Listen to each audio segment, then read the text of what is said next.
Assalamualaikum warahmatullahi wabarakatuh. Kami dari kelompok 1 Pendidikan Pancasila yang beranggotakan 6 orang. Saya sendiri Najwa Aliana Sution. Saya Rani Putri Esromi. Saya Diko Siguria.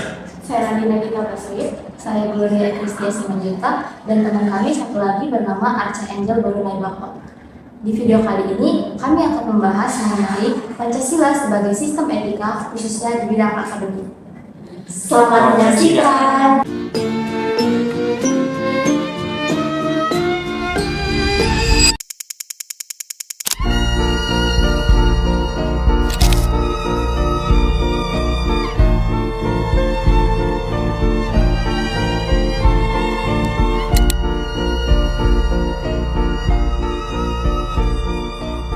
Mahasiswa Sosiologi Universitas Udayana, UNUD, Timothy Anugrah Saputra, TAS, ditemukan tewas setelah diduga mengakhiri hidupnya dengan melompat dari lantai korban perundungan atau bullying yang dilakukan oleh sejumlah rekannya di kampus.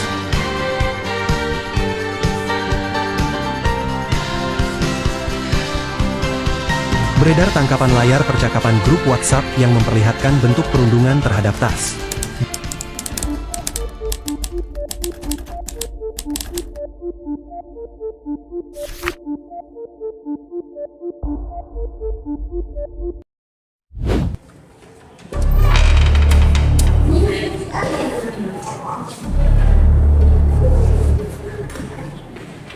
Saya ada orang di kampus kita yang dapat nilai di bawah rata-rata, apalagi di mata kuliah dasar seperti itu. Kau belajar atau enggak sih, Arya? Aku udah berusaha kok. Materi ini memang agak sedikit sulit buat aku. Sulit? Atau memang kapasitas otakmu aja yang kecil? Lebih bagus kamu mundurkan diri aja, Arya, daripada membuat malu kampus kita. Maaf, aku duluan. Timbang kamu gak usah pergi kok. Kamu gak capek apa tiap hari pamer nilai di atas penderitaan orang lain? Ya, aku kan cuma ngomong fakta, Raya. Kalau dia lemot, ya itu realita, bukan hinaan. Fakta atau bukan itu nggak kasih kamu hak buat nginjak-nginjak harga diri Alia kok. Sudah Hel, mungkin yang dibilang dia ada benarnya. Enggak Al, jangan dengerin dia. Belajar itu proses, setiap orang punya proses masing-masing. Kita itu di lingkungan kampus kok. Kita itu adalah orang-orang yang berilmu dan beradab. Kalau kamu nggak bisa bantu, mending kamu diam kok. Terserahmu aja lah, Hel. Aku cuma ngasih motivasi keras aja. Itu bukan motivasi kok, itu penghinaan. Udah, yuk Al, kita ke perpustakaan. Aku ajari kamu yang nggak kamu bisa.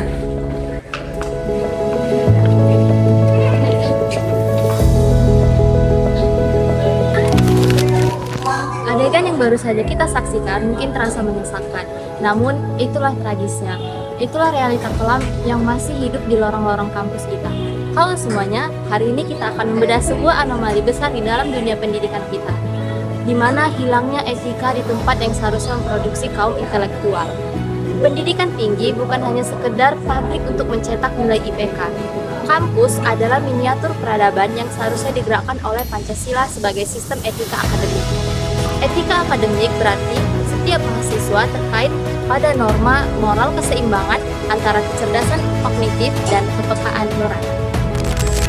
Jika Anda mengira cyberbullying di grup WhatsApp hanya sebuah drama fiktif, mari kita melihat pada satu kenyataan yang sangat memilukan.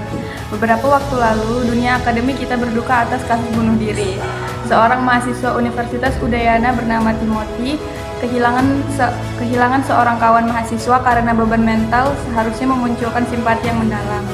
Namun yang terjadi di sebuah grup perpesanan sungguh mengoyak rasa kemanusiaan kita. Beberapa oknum mahasiswa justru melontarkan candaan, cemoohan, dan kata-kata tidak pantas terhadap almarhum yang baru saja berpulang. Kasus Timothy menjadi tamparan keras. Ia membuktikan bahwa seseorang bisa saja lulus ujian masuk perguruan tinggi negeri, bisa saja memiliki nilai akademis yang tinggi, tetapi gagal total dalam menjadi seorang manusia. Kebrutalan verbal yang terus berlanjut bahkan setelah korban tiada adalah bukti runtuhnya sila kedua Pancasila, yaitu kemanusiaan yang adil dan beradab di dalam ekosistem kampus. Tindakan bullying dan kekerasan verbal ini bukan sekedar masalah moral, tetapi juga pelanggaran hukum positif di Indonesia. Negara tidak tinggal diam. Secara akademis, kita dilindungi oleh Permendikbudristek Nomor 46 Tahun 2023 tentang pencegahan dan penanganan kekerasan di lingkungan satuan pendidikan atau PPKSP. Peraturan ini dengan tegas melarang kekerasan fisik maupun psikis, termasuk perundungan di ranah digital kampus. Secara hukum pidana, pelaku perundungan dapat dijerat dengan pasal 310 dan 311 KUHP tentang pencemaran nama baik dan fitnah. Dan jika perundungan itu dilakukan di media sosial atau grup obrolan seperti kasus di Jaringan Awal dan kasus di Udayana, pelaku akan berhadapan dengan Undang-Undang ITE pasal 27A terkait penyerangan kehormatan atau nama baik melalui sistem elektronik. Untuk mengurai benang kusut ini, mari kita analisis akar masalah bullying di kampus menggunakan metode fishbone diagram atau diagram tulang ikan. Kita bisa melihat ada 4 faktor utamanya, yaitu 1 dari segi individu atau kepala ikan, adanya krisis empati, krisis identitas atau rasa superioritas akademik. Mahasiswa yang merasa pintar seringkali merasa berhak untuk merendahkan yang dianggap lamban. Yang kedua dari segi lingkungan atau tulang atas, dinamika pressure atau tekanan teman sebaya. Seringkali mahasiswa ikut tertawa atau terdiam saat ada bullying karena mereka ikut dikecilkan oleh pihak mayoritas. Yang ketiga dari segi institusi atau tulang bawah, sistem pengawasan kampus yang berjarak. Dosen seringkali hanya fokus kepada transfer ilmu tanpa menyadari dinamika toksik antar mahasiswa di luar jam perkuliahan. Ditambah lagi dengan birokrasi pelaporan bullying yang terkadang belum ramah korban. Yang terakhir dari segi teknologi atau tulang ekor, ilusi anonimitas dan jarak. Layar smartphone membuat mahasiswa merasa tidak berhadapan langsung dengan korbannya, sehingga empati mereka tumpul saat mengetik di grup kelas. Lalu bagaimana seharusnya etika mahasiswa bekerja agar tragedi perundungan tidak terus berulang? Jawabannya ada pada pengamalan murni nilai-nilai Pancasila di setiap sudut kampus. Pertama, berakar pada sila pertama Pancasila, yakni sila ketuhanan. Etika akademik mengharuskan kita sadar bahwa setiap mahasiswa adalah ciptaan Tuhan dengan kapasitas dan kecepatan belajar yang berbeda-beda pula. Menghina keterbatasan intelektual atau fisik teman sama dengan menghina penciptanya. Ruang kelas adalah tempat beribadah melalui ilmu, bukan ajang untuk menyombongkan diri. Yang kedua, memeluk sila kedua Pancasila, yakni sila kemanusiaan. Gejala seperti karakter Rahel di adegan awal, di mana kita harus memutuskan rantai bystander effect, yakni fenomena di mana orang hanya dia menonton kekerasan.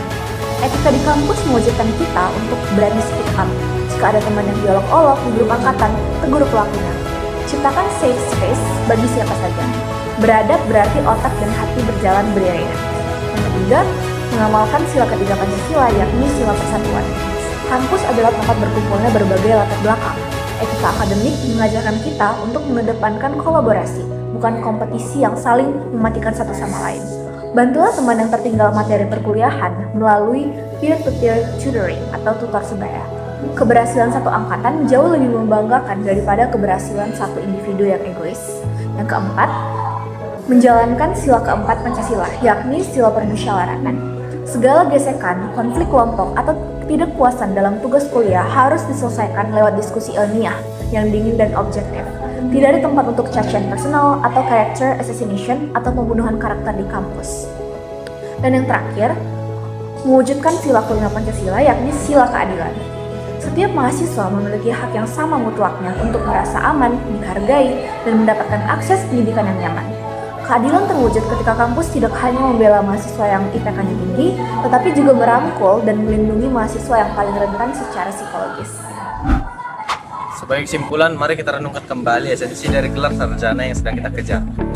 Pengetahuan tanpa karakter adalah bahaya, kecerdasan tanpa empati adalah bencana. Pancasila sebagai sistem etik akademik bukan sekadar materi yang dihafal untuk lulus ujian mata kuliah umum. Ia adalah denyut nadi yang memastikan bahwa kampus kita melahirkan kaum cendekiawan, bukan kaum penindas baru. Dari kasus Alia di awal dan tragedi mendiang Timothy di Udayana adalah alarm keras bagi kita semua. Jangan biarkan layar gawai membuat jari kita lebih tajam dari pisau. Jangan biarkan ambisi akademik membuat kita lupa caranya menjadi manusia.